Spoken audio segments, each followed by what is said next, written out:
All right, welcome back, everybody.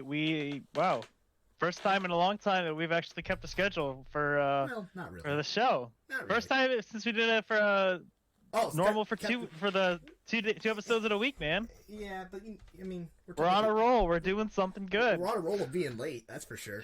Hey, This was it supposed to go happens. live But this morning, but here is we it? are. Hey, that's okay, man. But all right, well, we got a good show for you guys today. Sean, you guys wanna tell them what we're gonna talk about today? Yeah, we are going to go just a real brief summary of what we are projecting to happen this week. We're going to be talking about some Miami turmoil. We're going to be talking about Tua and his concussion concerns. Mike McDaniel, I don't know if you saw this or not, but everyone's asking, was he vaping on the sideline or was he sucking on a marker? And Daniel Jeremiah released his first mock draft. We're going to give our reactions to it. Neither one of us have seen it. And then briefly in there somewhere, we're also going to be talking about, I cannot remember his name off the top of my head, but a former defensive tackle killed a mountain lion and people are attacking him. So we're going to be talking briefly about that. And I think we jump into it. What do you think? You jump right in? Let's get it. Let's get it.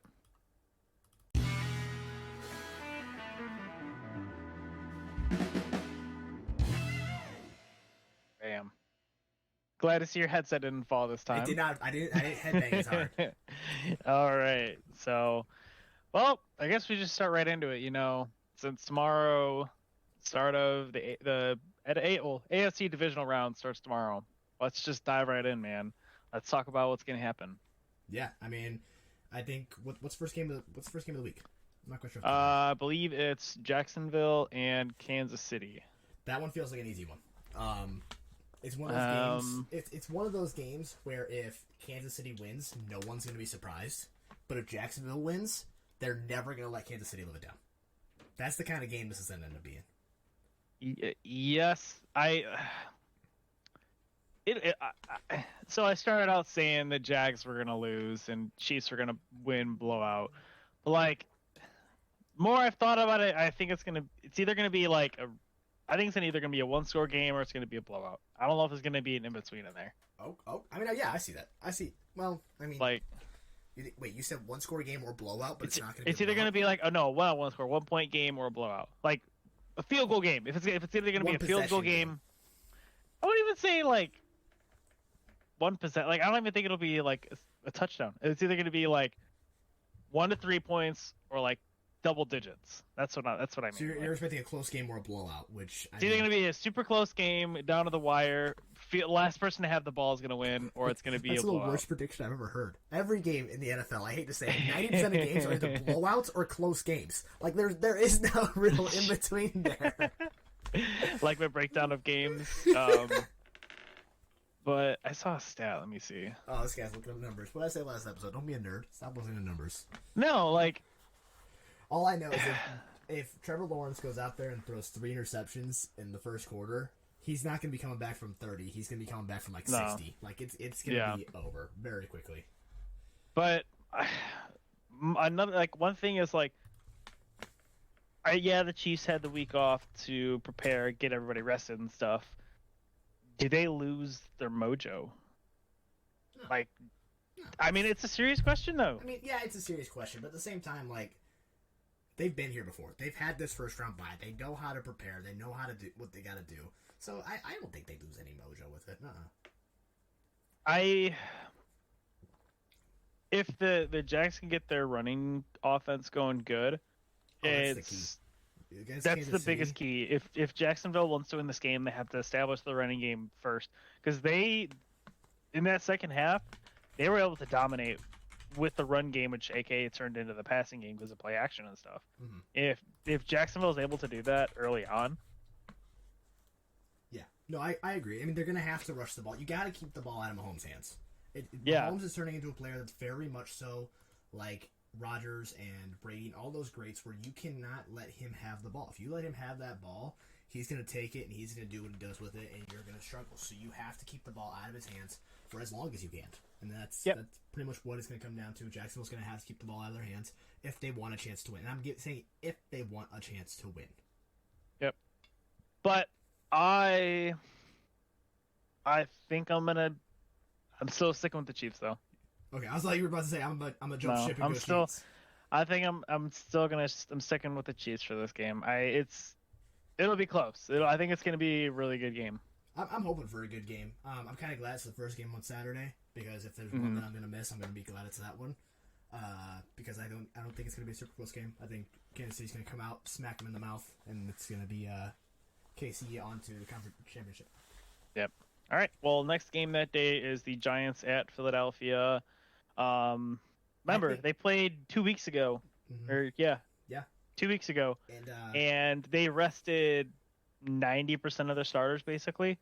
So they played last. You can't compare when they played last time. No, and like we basically said all last week, you've got guys that when you play each other 3 times in a season, you get to know that team, and at that point, anything can happen. We saw it in Miami at Buffalo. We saw it at Baltimore, Cincinnati. Anything's gonna happen in this game, and I think initially I had given this game to the Bucks. You gave it to the Eagles. I gave it to the Bucks. No, I didn't. Oh, you're talking about.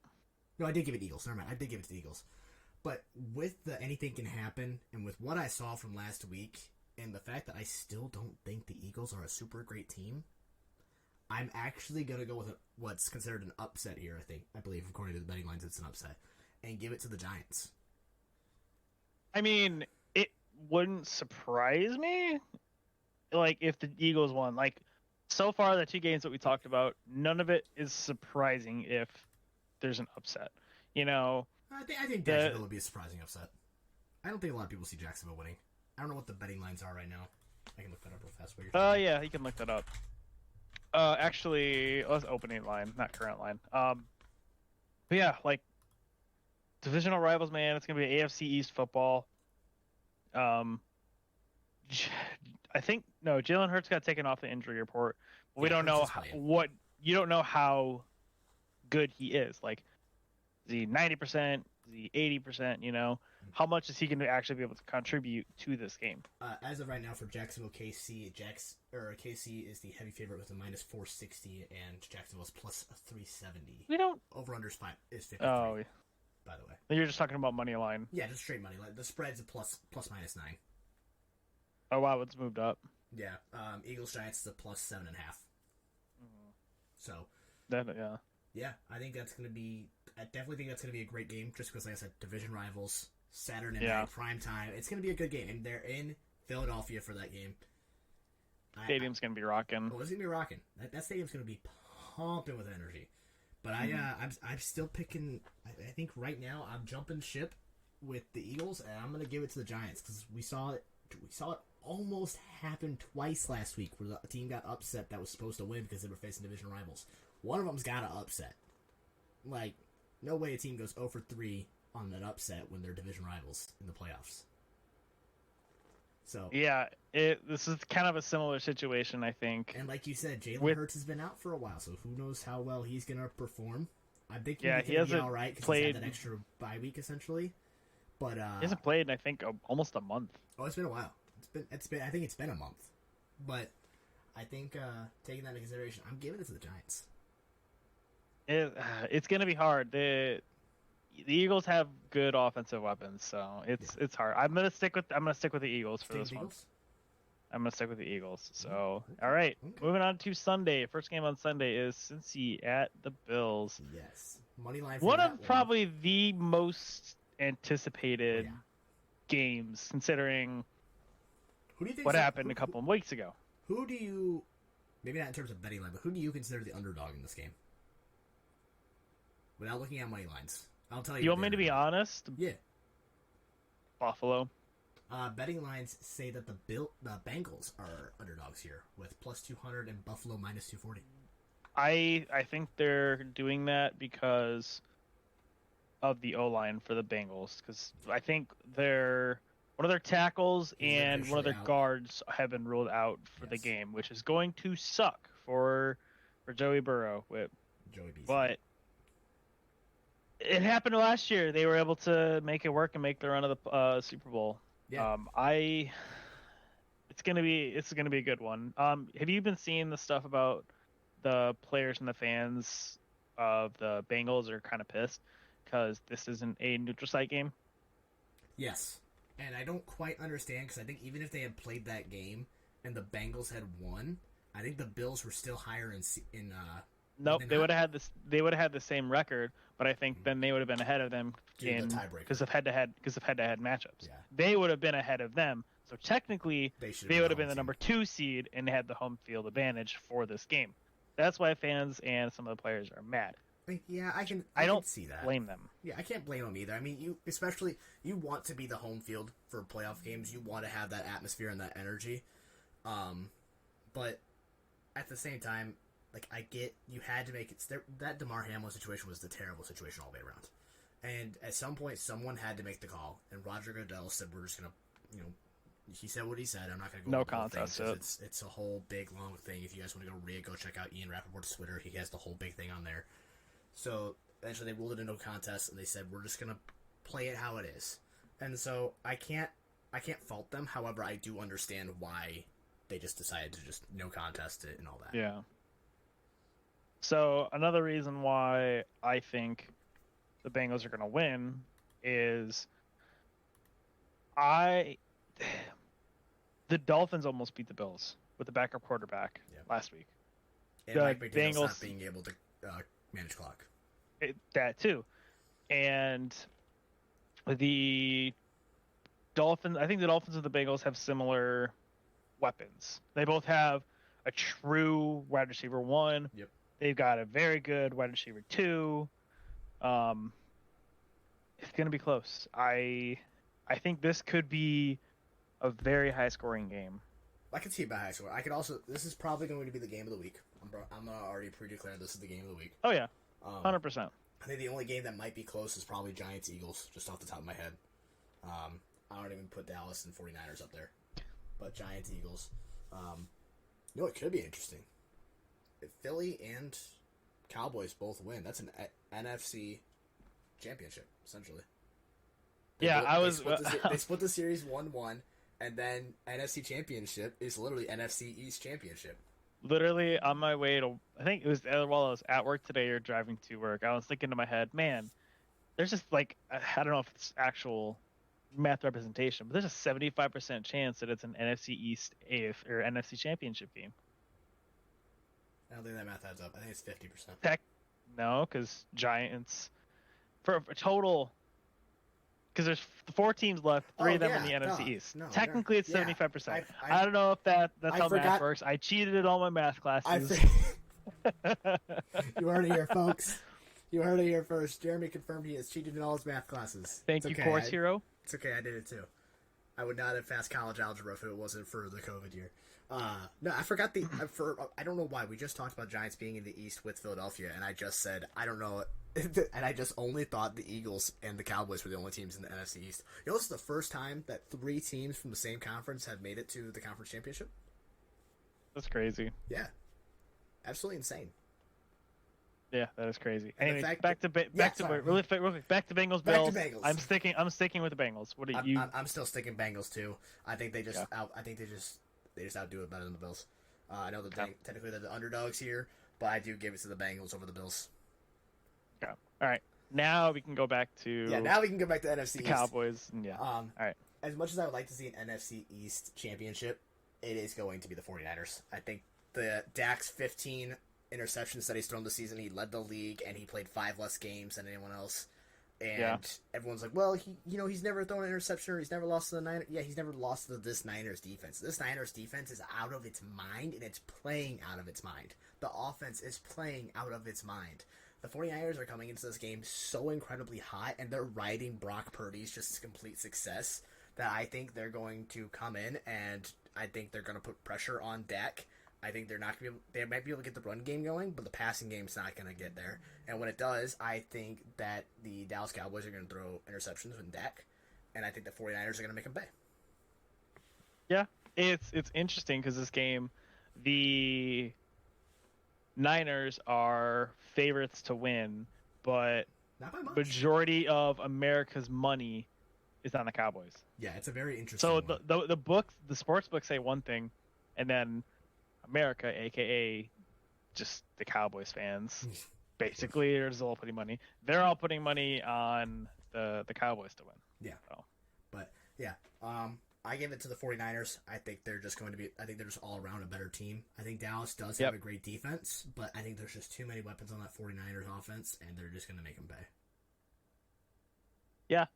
I think I'm sticking with it. Niners. It's going to be a Niners-Eagles NFC Championship. Yeah, I agree. Bam. So I think it's time to bring up the topic that I talked about, the former defensive end. If you're chill with that. The image I'm about to put on the screen might be things that some people don't want to see, so if you don't want to see it or hear our comments on it, just skip a little bit. I don't know what the timestamp's going to be. Maybe I'll post it in like an annotation or something like that. But Derek Wolfe, former defensive end for the Minnesota Vikings and the Denver Broncos. There we go. There you go. Has killed a mountain lion. There's the image there.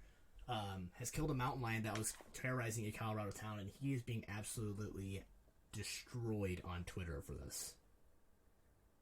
And first off, can we address how big that mountain lion is? That man, dude, it's literally taller than him, and he's that man like is 6'5".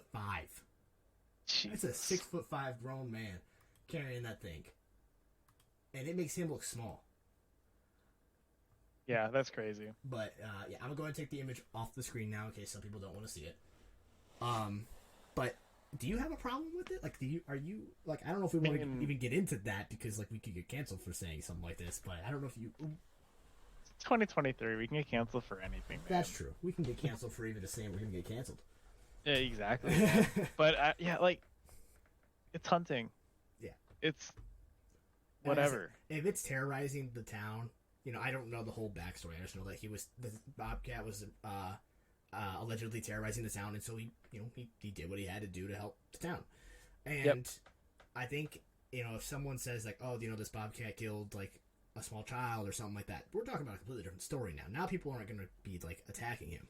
Oh, stop! Peter would be like, my God! People will probably still be attacking him. The mountain lion did nothing wrong. Yeah, they would still be protecting him, but I don't see a problem with this, especially if it's something that's terrorizing a town. I don't see a problem with it. No, I see no problem with this at all. Yeah, I mean, yeah, he did what he had to do. It's unfortunate, I grew up with my family hunting, so like to me, it's not a huge deal. It was terrorizing the town, whatever. But yeah, I mean, I don't see a huge problem with it at all. No, neither do I. No. So we'll just move on from that. So nice little just a little story. But, just a little story that my dad sent me. I thought we might be able to bring it up. Miami Turmoil, I think was our next subject here. Yep. Do you want to get into Tua or Mike McDaniel's first? Let's get into Tua. Tua, you want to talk to him? Obviously you guys have seen all during the season, Tua suffered three, I think. At least 3 concussions, maybe 4. But one of those is a back injury. That's tough. If you're, man, you got to think about your health at some point. And if you saw those games, if you didn't see those games, I don't want to tell you to go look up what happened because it's not exactly the prettiest thing to see in the world. But if you're curious, go look them up. They didn't look like terribly hard hits. However, he went down very rough. And it wasn't pretty. And you could tell right away something wasn't right. And the fact that he then went out and talked on his own to somebody to get additional help tells me that he was not okay. No, he didn't play the last 2, I think 3 games if you're concluding the playoffs. Well, yeah, you because he I don't know if it was either the team doctors or him himself was like, listen, I've suffered 3 concussions within the last basically 2 months. Like, I have to look out for my health, my future. Because we all seen what happens with prolonged head injuries with the NFL. Yeah. One example is ex-Denver Broncos wide receiver, Demaryius Thomas, right? Yeah. Yeah, very unfortunate. He passed away last year because he had a lot of head injuries, and over time it just stole. Yeah, if you've never seen the film Concussion with Will Smith, I highly recommend it. If you have to rent it or whatnot, but it goes into great detail about how these head injuries that these players are getting are impacting them in the future, and obviously the NFL has tried turning a blind eye to it because that's why you will never hear the NFL say that a player has a concussion. You will hear them say it's a head use injury. the C word. Yeah, the C word does not exist in the NFL. You can look it up in anything. If you go look at a Madden game, there is a player will never have a concussion injury in a Madden game. They will never even have a head injury in the Madden game because the C word doesn't exist to NFL. Mm-hmm. But I mean, at some point, Tua has to take a step back and look at his own health and say, if I take too many of these things, I'm done. What?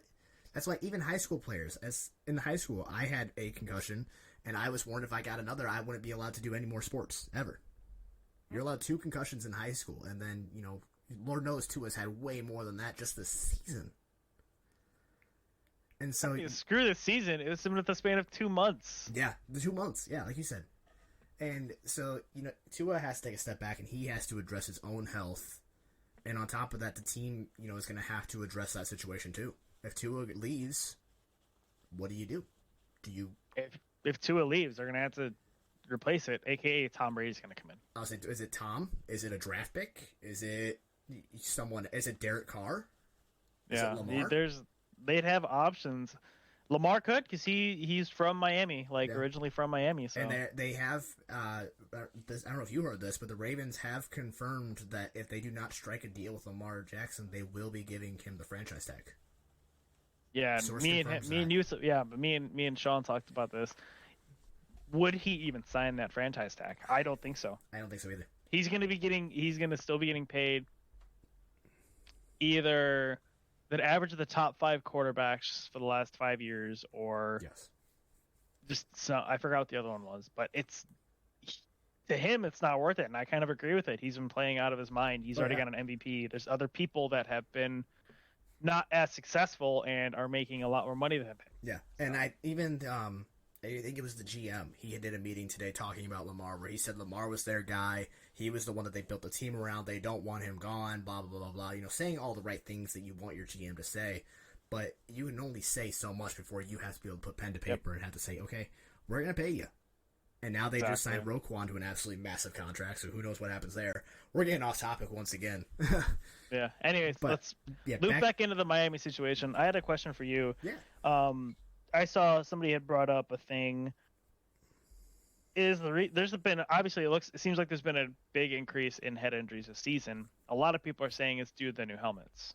Yeah, I have seen that. A lot of people are saying it's because of these new helmets that a lot of these people are getting more concussions, which on paper doesn't make sense, because on paper they're like, these helmets are, X times better than this and that and that. But a lot of people are getting more head injuries. We've seen, especially right in the moment, people getting up and having instant side effects from it. The wobbliness, the just not waking up and stuff. It's an interesting situation. It is, and I think the NFL, they have been trying to be progressive over these last couple of years, especially since that film, like you mentioned earlier.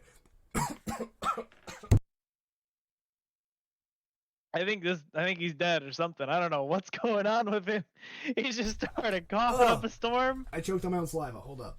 I looked at my beard and I got a whole bunch of saliva in my mouth, and I went to go breathe, and it just wasn't good. It's okay. Breathing is hard sometimes. It is very hard. What was I saying? Oh, the NFL. Since the film Concussion came out, they have tried to be incredibly progressive towards reducing these head injuries, and so they're going through many different tests and phases. New helmets, new this, new that, to try and make it so that way there are less head injuries. And sometimes they are gonna.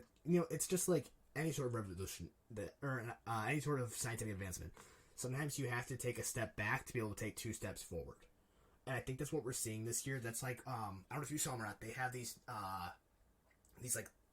bands, in a sense, that go around your neck. And they basically, I don't know how exactly it works. You can look them up. But they hit on some sort of pressure point that makes it so the fluid in the brain makes it so when that brain hits the skull, which is exactly what a concussion is, it's not being as impactful because there's more fluid in the brain. And there are players that are wearing them in the NFL, and these players, I think Joey Bosa is the biggest name that's wearing them right now. And he's right on that defensive line, getting his head slammed every play, but he's had very little head injuries. And I guess that players are finding that is working incredibly well, because it's reducing those head injuries, because more fluid in the brain It's not impacting their responsiveness. They're just as responsive. They've done tests on them. So I think these bands that I've seen, I saw actually a TikTok video about it, and then that's what made me look into them. The bands that we started seeing come into the NFL, I think those are going to be essentially the next step into reducing head injuries. I don't think I've ever heard of those. So those are, I mean, if it's working new. for all, especially for these like defensive end players and stuff, then yeah, it's worth the shot at least, or try it in like mini camps and stuff like that. But in the mini camps, they've got those freaking Guardian bubble helmets now. Yeah. But that's something that the NFL's trying. I'm trying to think of Q collar. Is that what it is? Q collar. I don't know. Q collar. Yes, Tony Pollard is wearing one. It looks like Dalton Schultz. Oh, okay. Yeah, and it doesn't look, and yeah. Here's the biggest names that are wearing them are Drew Tranquil, Tony Pollard, Dalton Schultz, Shaq Thompson, Taylor Rapp, Boston Scott, and Colby Parkinson. So linebackers, running backs. I was incorrect on the Joey Bosa. I apologize for that. And there's a whole video on how it works. Maybe I'll even link it in the description if people want to see how that works. But it is essentially just a real band that people don't feel like. It takes them a little bit to get used to it, essentially, from what I've understood. But it helps reduce the head injuries in the NFL, which is absolutely incredible. And I think the NFL needs to be looking into it more to help with those head injuries. Yeah. Yeah. No, that's really interesting, actually. Yeah. All right. So sticking with the Miami Dolphins, let's move on to good old Mike McDaniel. Yes. And his little incident of pen or vape. Yes, that's a big one. And like, I've watched the clip and I have my own opinion. And like, you can see him, he takes his hand, for those of you actually watching, he takes his hand and he kind of goes like this, and you see him sucking on something, it looks like, and you're like, what the heck is he doing? And then, he breathes out and there's a whole bunch of like fog coming out of his mouth. Like, you can see some fog coming out of his mouth. And you're like, okay, is it cold? Is he vaping? If he is vaping, is it weed? Is it tobacco? Wait, what is it? If it's a vape, what is he doing? And so, what do you think? 100% a vape. You think vape? I can almost guarantee it. Yeah, because I've seen people try to be like secretive about like hitting a vape. They do that, Yeah. They hide it in their sleeve and they go like that. Yeah, the people that try to be secret. It's so obvious. The people that are like, oh, it's a pen. No, it's not. I hate to say this. It's a very stereotypical thing for me to say. But if you imagine someone who vapes, it looks like Mike McDaniel's. 100%. Like, he looks like the type of dude 100%. that vapes. He looks like one of those like millennial people that like to hide their vape in their sleeve. And just he did the little like sucking motion, whatnot. He looks like the one that's trying to hide it. So he just like fits the stereotype perfectly, and the way he did it just looks too perfect to be a vape. So yep. I agree. I think it is a vape. Weed or tobacco? That's the next question. I can almost guarantee you it was just tobacco or like. You think it was tobacco? Yeah, I don't think it was weed. See, I'm going the opposite route. You think it was weed? Yeah, I mean, how else do you call a first down play when it's 4th and 1? But how else do you not get the play? Why else would you have no timeouts going into 2 minutes?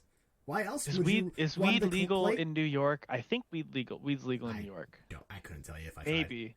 Tried. I feel like if it's recreationally available in New York, then maybe it probably is. On top of that, he's running the play clock down to 3 seconds every time. It explains a lot. It explains why he couldn't manage the clock. It explains why he's messing up his plays. I don't know, man. Come on. At this point, we're having fun with it, so who knows and who cares if it's... I mean, some people, the NFL probably cares if it's weed or tobacco or if it's even a vape at all. And I'm having enough fun to say I think it's a vape, and so I'm going to go as far as to say that it was weed. I think he was smoking the ganja. Oh, man. All right. Well, I want to get your opinion on something, actually. All right. So, Dana White, yeah, obviously president of the UFC, yes, has went and created a new quote unquote fighting league. Slap boxing, right? Slap boxing. Slap fighting. Slap fighting. Slap boxing. Slap fighting. Same thing essentially.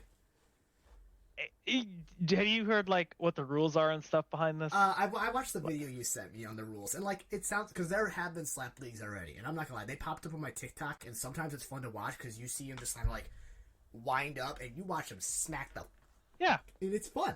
And it's funny. So- It's great. And I think it's quality entertainment. So those of you who don't know, the slap fighting league, I guess this is what they're calling it, is two people in a ring, obviously on each side. They flip a coin to see who goes first. The person slapping has 30 seconds to slap the other person. Yep. Well, before they do that, they have to call right hand, left hand, and how many times they're going to wind up. So they'll be like right hand 3. So you'll see them get their hand right on their face. 1, 2, and then just smack Whack. the living shit out of the person. Dude, some of these freaking reactions after them getting slapped, they're like, "Oh, Jesus Christ!" I watched a clip. Before, this was a different slap league. It's on TikTok. I don't remember what slap league it is, but the person got smacked and they just crumpled. They were unconscious. I was like, huh. Literally, that's how I've seen a lot of them. The fights go. They just tumble because they're smacking them right in their brain. Oh, yeah. Literally, this is a one-stop trip to fucking CTE. This league doesn't believe in head injuries either. Literally, this league is head injuries. But yeah, it's like one of the rules is you have to slap above the cheek but below the eye, so you kind of got to hit them right here. You can't slap them in the ear. Full hand. It's got to be full hand. You cannot lead with the palm. It's got to be a there's some interesting rules. It is very technical to try, and I'm guessing to try and make it safe. But then again, you're voluntarily going up there and getting smacked, and you've got 30 seconds to basically get back in your box, and you're voluntarily going up there and smacking some dude that's like 300. Do they have weight brackets in it? They do. Do they? They do. They do have weight brackets for it. That makes it a little bit better because I'm only 140 pounds. I'm not gonna want to go up there against a dude that's 320 and like 6'2". I'm gonna be like, yeah, forfeit. I'm out. I'm done. I'm gonna die if I get slapped. Oh man, dude. Yeah. But absolutely, yeah, I think it's some insane shit. It caught me off guard. Like, well, I think yesterday or the day before, my TikTok just started getting flooded with it, and I'm like, what the fuck is this? Where did it come from, dude? And it kept going and going. I love it. I'm ready for it. I'm here for it, and I am ready for my pay-per-view. Charge me. I hope it's not $60, but I know Daddy Dana. He's gonna want his money. Daddy Dana wants his money. Daddy Dana wants his money. So I'm hoping like $30. You know what? $30. I'll watch 14 grown men go up there and slap the shit out of each other. That's fine by me. Exactly. All right. Well, let's move on to Raw reactions. I would say the final segment of today's show. It might take a little bit of time. So our Raw reactions to Daniel Jeremiah's 2023 NFL mock draft. Here we go. I haven't seen it yet. I don't know if you have. I have not. Okay. Raw reaction, facial expressions. I'm switching the camera over. It's black across the bar right now, and actually Jeremy's on the left side. Congratulations, Jeremy. You moved to left from right. And here we go. I hope it's actually capturing the screen right now. All right. With the number 1 overall pick, Daniel Jeremiah has the Chicago Bears selecting Jalen Carter. Interesting. Huh. Well, Mr. Bears fan, how do you feel about that? I am reading what he put here. And I hopefully have it big enough where you guys can read it. If not, I'll read it real fast. I'm sure the Bears would love to trade this pick. It's that option is available or the offer fails to meet their asking price. Carter would be an immediate difference maker on all 3 downs. Jalen Carter is my number 2 guy. I would still love Will Anderson the third to be the main guy we get. And if we can't trade down, I would love Will Anderson over Jalen Carter. But either one of them I can't be terribly mad with. Like I said, I still love the idea of trading down. I think every Bears fan does. I love the idea of Will Anderson over Jalen Carter. I'm not mad about either one of them. But I am a little bit shocked that Will Anderson was not the number 1 pick with him not having the Bears trade down. Okay. Yeah, that's a fair enough reaction, I would say, to it. Yeah, like I said, like you can go ask my dad. I was saying Will Anderson or Jalen Carter. Those are my 2 guys that I would love to get. So, yeah. We're not going to give our who we actually want and what we think is going to happen. We're just strictly going off of right now. Not yet. Not yet. Okay. Not so we get close to that. This is strictly what Daniel Jeremiah has put in his mock draft. So moving on, number 2 overall pick to the Houston Texans is Bryce Young from Alabama. That makes sense. It does. Houston needs a quarterback, but is Bryce Young the right quarterback for them? That's the real question. So. I think in Texas, I don't think it matters who they're taking, essentially. They are going to take the guy that they want to build around. Mm-hmm. And Houston had they have a lot of picks coming up thanks to Cleveland. So I think Bryce Young is a very great starting point to help build around a very young team that they're going to be making. Mm-hmm. So I've been seeing a lot of people comment on, I think it was his size. He's not the biggest player. No, he's not. And that's what because I've heard people as well talking about that, because obviously with the number one overall pick in the draft, everyone's talking about something. Moving the number one pick, keeping it, drafting a quarterback, and trading your current quarterback. Don't do that, Bears. Please, for the love of God, do not do that. I'll stop being a Bears fan. I don't promise that, but I will. So I've heard people saying, Bryce Young is a smaller quarterback, and his size is a concern because he doesn't move around and get out of the pocket. Like Kyler Murray, Justin Fields, some of those other guys that are a little bit on the smaller side. He's more of a pocket presence, but he's not the big guy. But I think in my mind, Bryce Young is the number one quarterback in this draft. I don't think it's extremely close. I think he's the most talented. I think he has the highest upside because, size, yeah, okay, he's not the tallest, he's not the biggest. He can put on 10, 15 pounds. True, because he'll have an entire organization that's wanting to rally around him. So exactly, they're gonna give him the keys to the place, basically. Oh yeah, he's gonna have the keys to the kingdom, and they're gonna be like, "Hey, we need you to bulk up." Okay, cool. I'm gonna start bulking up, and that's gonna make him more desirable to other teams too. If he doesn't work out there in Texas, but yes, I think Bryce Young has the highest upside in this draft. I think he is best upside for a quarterback in this draft. I think he's going to be great in this league as long as teams build around him correctly. All right. Well, moving on, we have the Arizona Cardinals at pick number 3, Will Anderson. Yeah, the man who I would have had the Bears taking. Absolutely dominant guy. I think he averaged a sack and a half for each game he played this year there at Alabama, and he was getting doubled almost every down. He's an absolute monster on the edge, and like I mentioned, I think when we talked about the Cardinals 2 episodes ago, he would be a great replacement for T.J. Watt. He's a guy. J.J. Watt. Yeah, sorry, wrong Watt, brother. He's a guy who can get around offensive line guys. I think he's going to tear up this league. I think he's going to be a very Will Anderson style player. He's going to tear up this league, and I think he's just going to be an absolute monster in years to come. I think in my mind, he is the number one guy in this draft, and he does have the highest upside in this draft. I think his only weak point is maybe run stopping, but that's mainly because he's on the edge, and a lot of runs in college are up the middle. And I think that's where not Will Anderson. Carter is a little bit better, but that's because Carter's a defensive tackle, so he's better at the run stopping. So that's just a preference thing, really. But Will Anderson's probably the most complete person in this draft, and has probably one of the higher upsides. You go watch his college tapes. The dude's an absolute monster. Yeah, like you were saying, you can make an argument for either him or Carter to go number 1 to you guys. It's just going to come down to scheme fit. Do the Bears want to risk trading back and possibly losing on Will Anderson but still getting Carter, or do they want to take the gamble, roll the dice? Oh, I've seen a lot of stuff. I think I know what a lot of Bears fans want, and they want to trade back to get those picks. Okay, I know we're going to do this just real quick. I have heard rumors Bears are going to trade from 1 to 2, 2 to 4, and Arizona and Cardinals may trade from 3 with either Washington or another team that needs a quarterback, or Carolina. Carolina's the big one I've heard. From 3 down to 8, because the teams are going to wish they got a quarterback, and so the Bears might trade all the way down to 4 and still get Will Anderson or Carter, their pick, and that's just a dream scenario to me. I might have mentioned that one already once, I don't remember, but that's just a dream scenario for me. Having our pick. Fair enough. All right, here's yours. I can't wait to see your face for this. At number 4, the Indianapolis Colts take Will Levi, quarterback from Kentucky. What are you thinking there? I'm happy about it. I would be happy. I would be happy with it. Yeah. I'd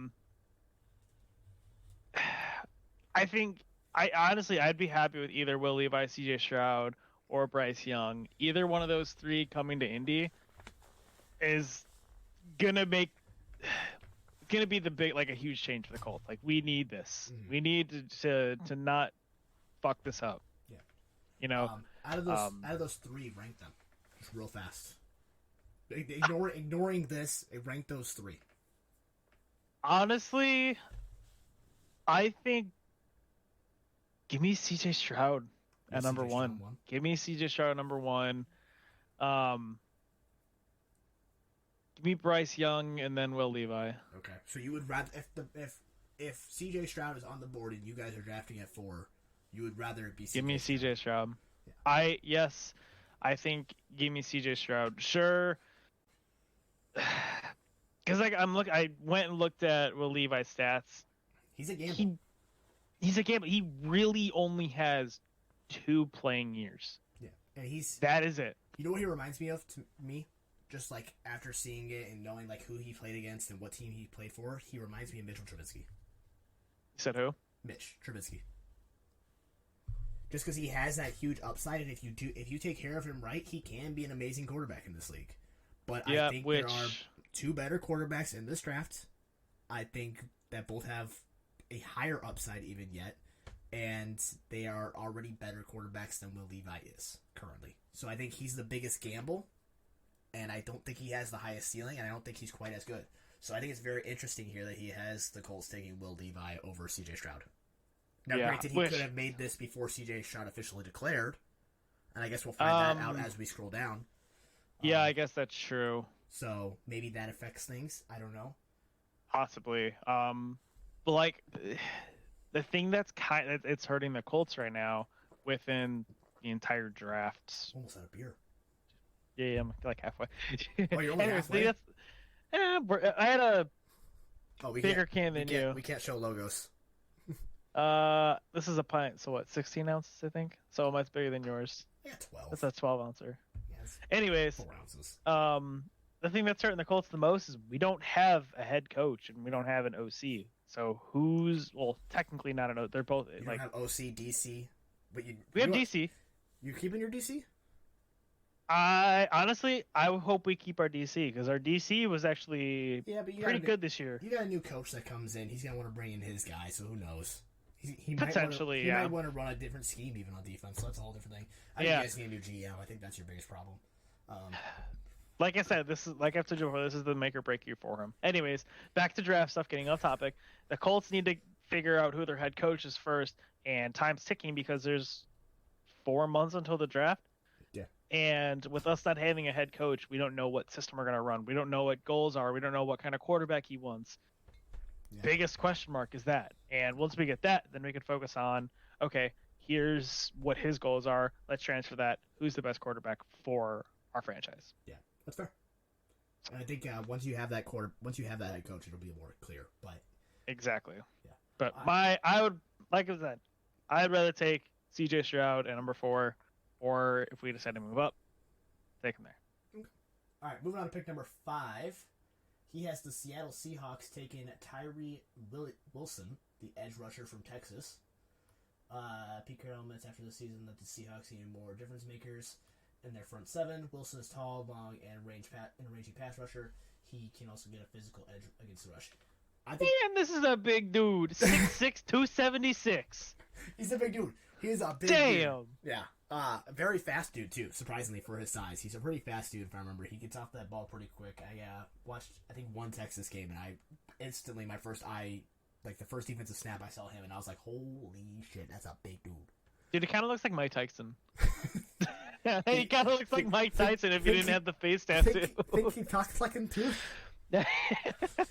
Mike, if you're listening, yeah, no, good. I think this is a good pick for Seattle. This will help give much needed help on that defensive line after getting rid of Bobby Wagner's a linebacker, but still, either way, big help on defense. They do need help on defense, like Pete Carroll said. They need those difference makers. Yep. I think that's a great pick, especially if this was made before CJ Stroud declared. Otherwise, I think they go quarterback here. I think it's definitely a need for them. I think they proved after this last game that they need a quarterback because Geno Smith is not going to be the guy that's going to win them playoff games. And even if they have him sit behind Geno Smith for a year or two, they've got enough draft picks from Denver for the next 3 years that they can let him sit and they can grow a team around him before he's even ready to play. Yeah. All right. Well, moving on. At number 6, Detroit. Detroit is taking Devon Witherspoon, or Devin whatever you want to say, Witherspoon, cornerback from Illinois. I like the first corner off the board there. I do too. I think Detroit's not needing a quarterback yet. Their OC is staying there, so another year, Jared Goff, another year in his system is going to do well for them. They're starting to find their groove on the offensive side of the ball. Just need a little bit of that extra help on the defensive side of the ball. You know who he reminds me of too? Witherspoon? Yeah, he reminds me Who's of that? Sauce. Just like the swagger and style he plays with reminds me a lot of Sauce. You think if he gets drafted, he's going to stand in front of his TV like? Oh, I'm sure he does something goofy. But yeah, he's a huge, not a huge guy. He's a very fast guy. One of the better corners that I saw. I wish he could have played at a higher level to maybe see him against some of those better Better teams. Better teams. Thank you. But yeah, I think he's an absolute dog. I think he's going to do very well. Devon Witherspoon going to be a beast in this league, and I hate that I have to play against him if this is true. All right, moving on. At number 7 with the Las Vegas Raiders, Peter Skornowski, offensive tackle from Northwestern, the first offensive tackle or lineman in general in shaking off the board. I love it because they need help in that spot.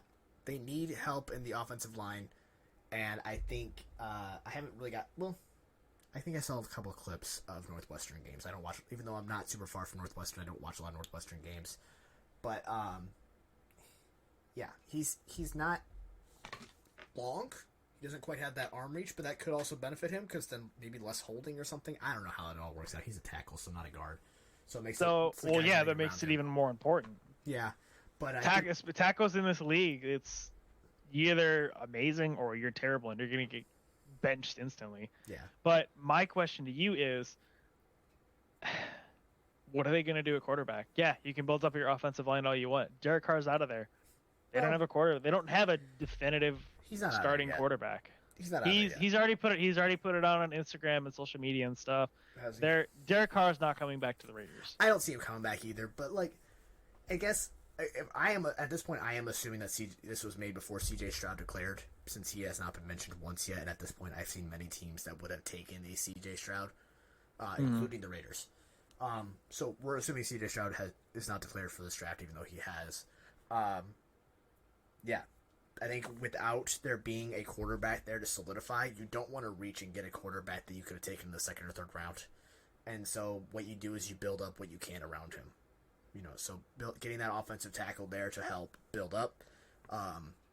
So when you do get that guy, is great. You want to protect that guy. You don't want him to be the next Tua where he's getting 6 concussions in one game.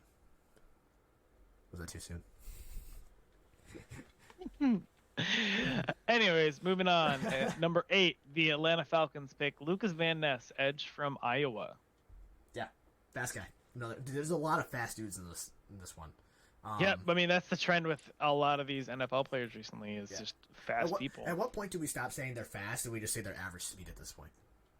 I mean, yeah, I guess you bring up a good point. Before that happens, because like I said, these guys are obviously all fast. They're explosive, very strong guy. He can really run through people. Great pass rusher. Needs help on rushing plays, I think. But then again, I think that's most edge rushers at this point. Edge rushers are more the guy who are going to get after the passer, and more the defensive tackles are your guys that are going to stop the runners. Yeah. And so I guess that's overall, more of a trend, but...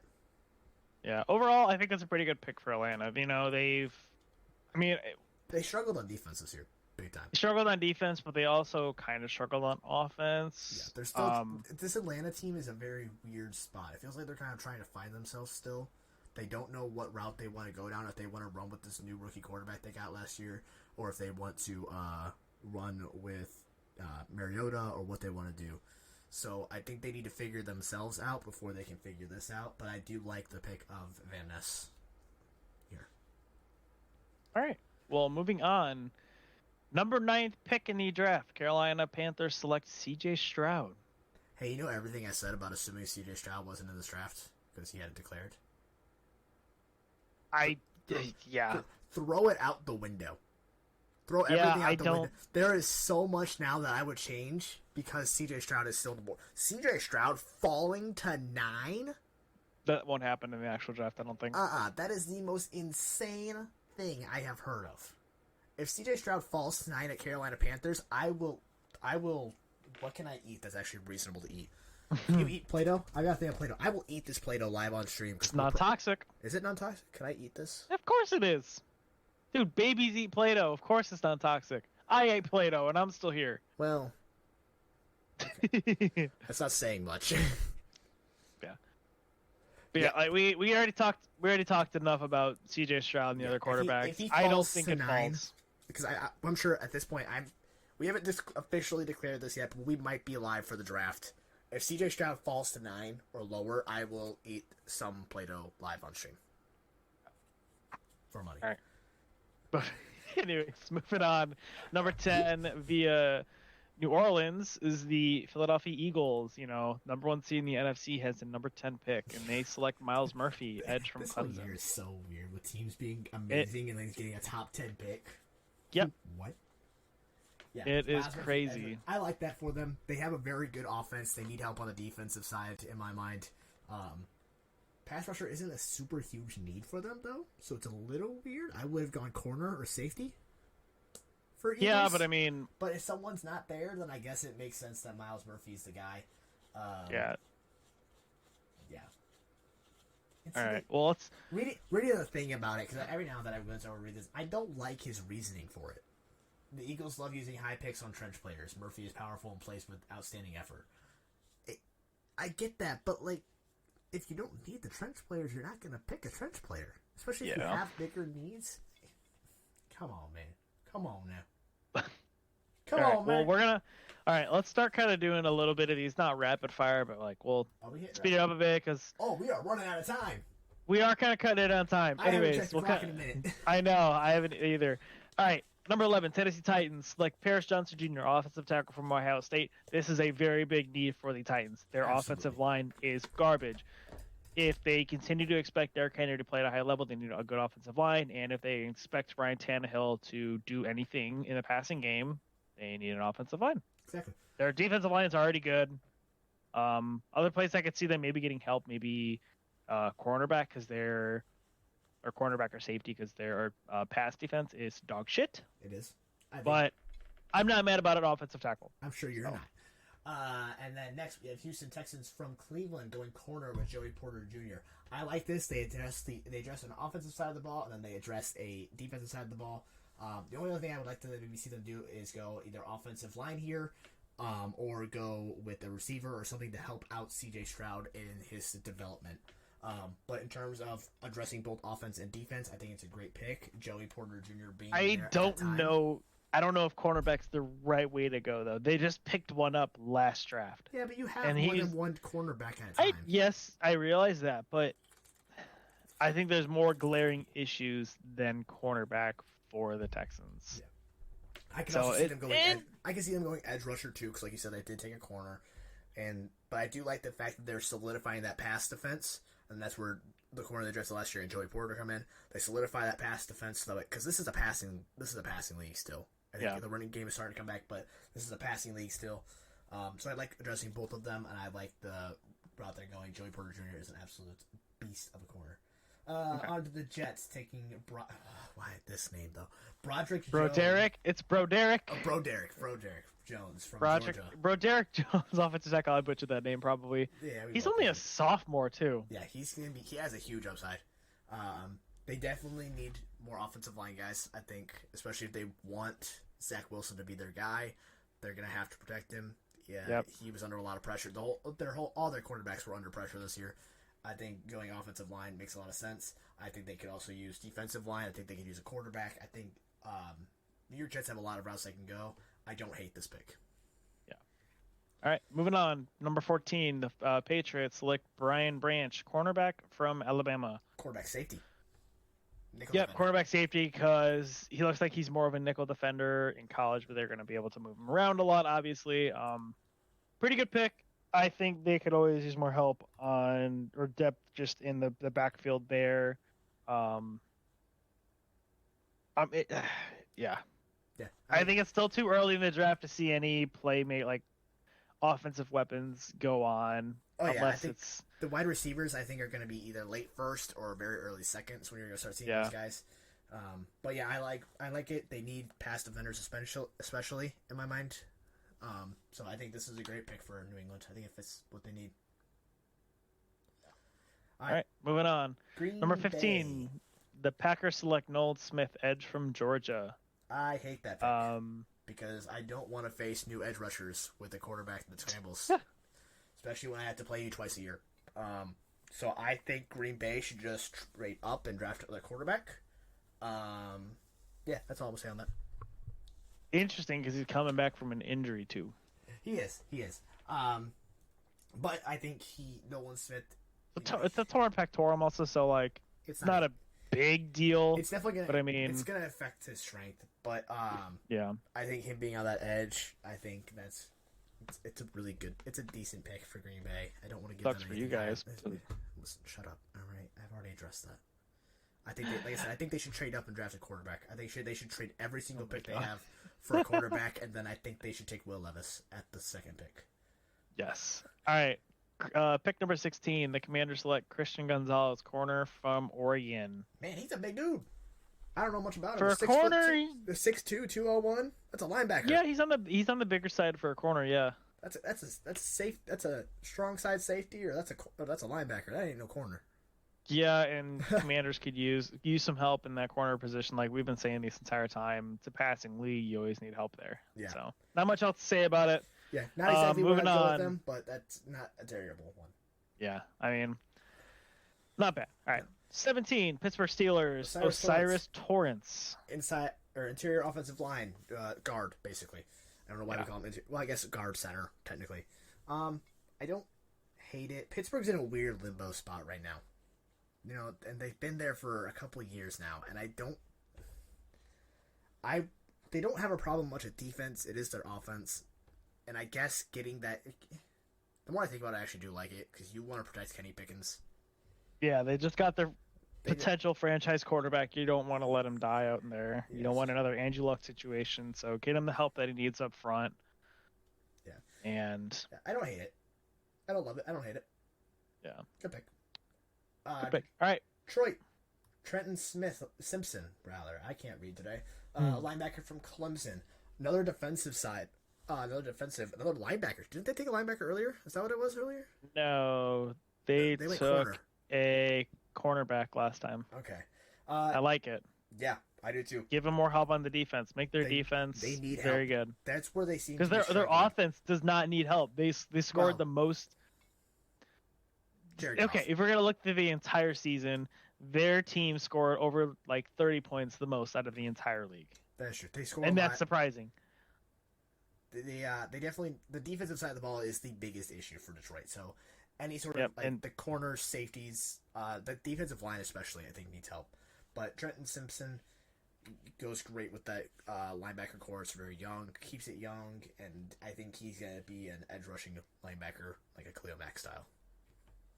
All right, moving on. Number 19, Tampa Bay Buccaneers have Emmanuel Forbes, corner from Mississippi. I hate this. I do. Why do you hate it? I don't. Listen, I understand that their coach is a defensive-minded coach, but I think they have offensive issues, huge offensive issues.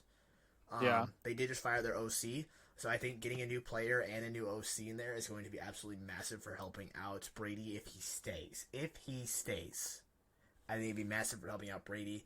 I think he needs a better offensive line. I think he needs a new tight end or a new receiver. He needs some sort of help. And I get you don't want to reach, but at the same time, you got to make sure your franchise quarterback is, well, not your franchise quarterback, your veteran GOAT quarterback is going to be happy. It's an interesting pick. You made a good point. I don't know. They do need help on the defensive cornerback side because they did get abolished pretty good in that passing game this year. Yeah.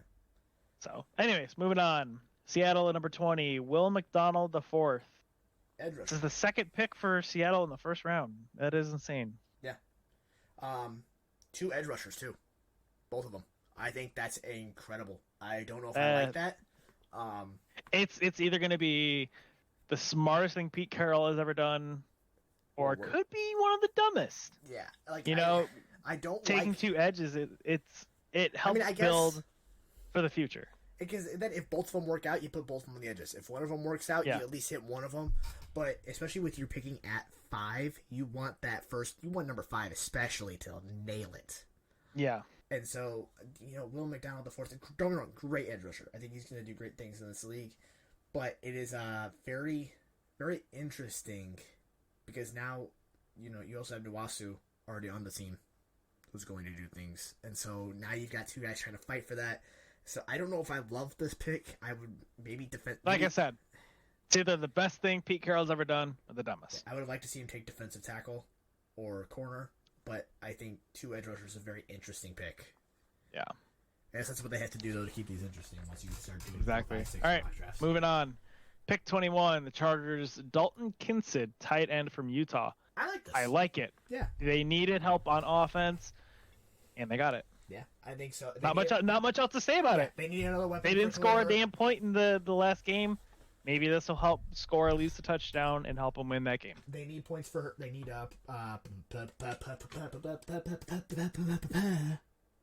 They need help for Herbert. They need weapons for him, especially weapons that can stay healthy.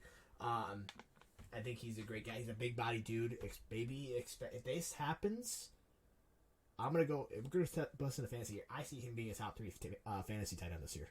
He's gonna be that big bodied receiver that they are a 1. Okay. Yeah. All right, moving on. Probably one of the most shocking. Yeah, that was my exact reaction. You're looking at him too early. You're looking at him too early. Baltimore Ravens select Anthony Richardson, quarterback from Florida, a sophomore. I've heard very good things about him. He's probably, again, one of these players at the very high upside, but it's very dependent on whether Lamar Jackson signs before the draft. I haven't heard much about him, so I don't know what his play style is, if I'm being honest with you. But let me. Wow.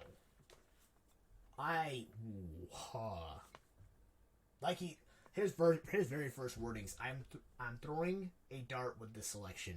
Yeah, you are. Okay, so he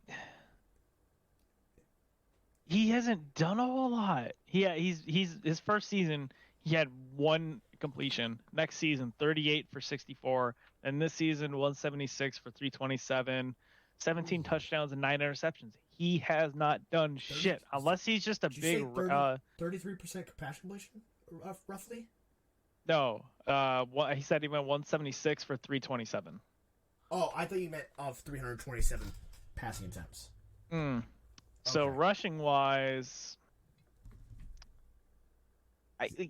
even rush. From what's I'm gonna have to do some research on him. He's got 103 attempts and 654 yards and 9 touchdowns rushing. Okay, so he can get out of the pocket. Yeah, so he does kind of fit that scheme. So I guess I hate it less now knowing he can do that. But wow, I think he needs to play. I think one more season in college would do him best. Yeah, and then because I think for him I think he probably redshirted his freshman year. That's what it looks like, and then just a freshman last year and then a sophomore this year. Yeah, I think that's how his story is. Wow, that's all I can say right now is wow. I don't want to spend too much more time on that because we're already over time. So this is gonna be a long episode. Right. Sorry about that. Rapid fire. We're gonna rapid fire right now. Pick 23. Minnesota Vikings. Tyreek Stevenson, quarterback. I love it. I love it. They need help on defense. Yep, they suck. All right, Jacksonville Jaguars. Michael Mayer, tight end. Very surprising. They have Evan Ingram. Yeah, he just had. I think he's on a contract here, but he probably had one of his better seasons. Yeah, but at the same time, like, I wouldn't say he's not been getting up there in age. Okay, no, he's not. Surprising pick. He's like what, 25, 26? He's 28, 29 next season. Interesting pick. Maybe they'll use they'll go a 2 tight end format. One will be a blocking tight end. God, no, please don't do that. It's a terrible idea. On to just throwing it out there. Jordan Addison. I think this heavily depends if they re-sign Daniel Jones. However, I'm not opposed to giving Daniel Jones another weapon, especially since he doesn't really have one. Also, first receiver off the board, wide receiver off the board. Yeah. Interesting pick. Like you said, if Daniel Jones stays, good pick. Anyways, Dallas Cowboys. Felix Anadu-Uzama, edge from Kansas State. I like it. I think they definitely need help on that defensive side of the ball more than anything, even though they had one of the better defenses in the league. They didn't get after the quarterback quite as much. I would maybe like to see them go offensive line here, if anything else, but I don't hate the Azuma pick. Interesting pick. Him and Micah Parsons can make a good tag team together. Yeah, I agree. Next, Cincinnati. Darnell Washington, tight end from Georgia. Who's the tight end over there in Cincinnati? Does this make sense? I don't know if this makes sense. Currently, it is Hayden Hurst. Okay, it makes sense. Otherwise, I would have liked to maybe see them go offensive line here, just because we've talked about it all this entire postseason, and even last postseason. Getting a young offensive line guy, even if he doesn't start right away, he can still come in and be a backup because they seem to get ridiculed with injuries on that offensive line. So I would like to see them go offensive line here over tight ends. Joe Burrow's got enough weapons. Yeah, interesting pick. All right. Denver. 28. BJ Ujulari, edge from LSU. Makes sense to me. They traded away Bradley Chubb earlier this year. They need another edge rusher to help take that spot. I think it makes sense. Not much more to say. I agree. Easy peasy. They need to replace. Yeah. All right, Buffalo. Bijan Robinson at pick number 29, a running back from Texas. Yes. Bills need a bona fide number one running back, and that will get them over that hump. Dude, but what have I said for years? Years or as of just recently? No, I've been saying this for at least 5 years now. I know you've been saying you don't take a quarterback in the first round, not quarterback, running back in the first round. Not just that, running backs are a dime a dozen. The biggest one that always stands out to me is Clyde Edwards-Helaire being drafted at the very last pick of the first round. He has done nothing in the last 3 years. Outside of his rookie year, I think. Even still, it wasn't as productive as he would have liked. You could throw any running back in there. So I hate taking running backs early. Don't get me wrong, it's pick 29, so I can give you a little bit more leeway, especially after about pick number 25. I give you more leeway, but I don't like taking running backs early. I don't like it for that reason. I'm out. All right, moving on. Kansas City Chiefs, pick 30. Brian Breeze, defensive tackle from Clemson. Could be an interesting one. I think the Chiefs needed that extra little bit on defensive line to attack that quarterback. He's the second defensive tackle we've seen too, isn't he? I don't remember. I think defensive tackle-wise, I think he is. I think he helps with the run stopping, and I think he helps get after the quarterbacks a little bit. A little bit better at the run stopping than he is with the quarterbacks. Yep, and that's a bit of a problem with the Chiefs. Their run defense isn't the best. Yeah. So, all right, pick 31, Philadelphia, Jackson Smith and Jigba. I hate it. Why did they need another wide receiver? And even AJ then, Brown and Devontae Smith. I get he can be a third-round guy, but I don't like it. I think they need help more on the defensive side of the football, or offensive line. I don't like the idea of taking a wide receiver here. It's an interesting one. Like you said, they don't really need another receiver. They already have two good receivers. So adding in that third one, even a tight end, I would like more than this. Yeah, interesting pick. Yeah. But, so that was Daniel Jeremiah's 2023 NFL mock draft 1.0, his first one he's done. And I believe the first one the NFL has put out there, actually. Yeah. If you want to check that out, you can go to the NFL's website to see his full list. And if you weren't able to read it, then you can go through and read it then. But we are going to have to post this episode because we are already 8 minutes over. This will be the longest episode I think we've posted ever. Thank you all for sticking around. It is what it is. We will hopefully have an episode out Tuesday. We will find out. We should have one because there's no game Monday. True. So we can record Monday and we'll be more fun. I'm going to say it full 100%. We will have an episode out Tuesday morning at 7 a.m. Say it into existence and it will happen. But before you get your hopes up too much, remember this word right here. Unprofessional. There's a reason there's a hyphen in there. So, even though I'm putting it into existence, it might not happen. I don't know. I'm hoping. This episode's going live right away. We're recording it at 5 o'clock at night my time, and this was supposed to be posted at 7 a.m. But at least it's the same day. Last time it wasn't even the same day. So, yeah. Yep. Yeah. Anyway, thank you guys for listening. Share this with your friends, your family, your grandma, your grandpa, your dead uncle, I don't care. Share it with anybody. But make sure you follow us on Twitter, Spotify, iHeartRadio. What else are we on? We're starting a TikTok. Yep, we're starting it. We're still getting the hang of how the editing and stuff like that, but soon enough we will be starting posting of clips on TikTok. Yeah, so we are unprofessional experts on everything. You can find us, like I said, Spotify, iHeartRadio, TikTok, Twitter. Are we on anything else? Remind me. That's about it. We might have to get an Instagram soon so we can do reels and stuff like that, just like TikTok. But yeah, make sure you give us a follow over there so that way you can always get up-to-date news on what we're doing and what we find interesting in the league. As for that, I think that's all we got, right? Are we done? That's about it. Got anything else to add? No, with that, cheers. I'm out of beer, but cheers. Adios.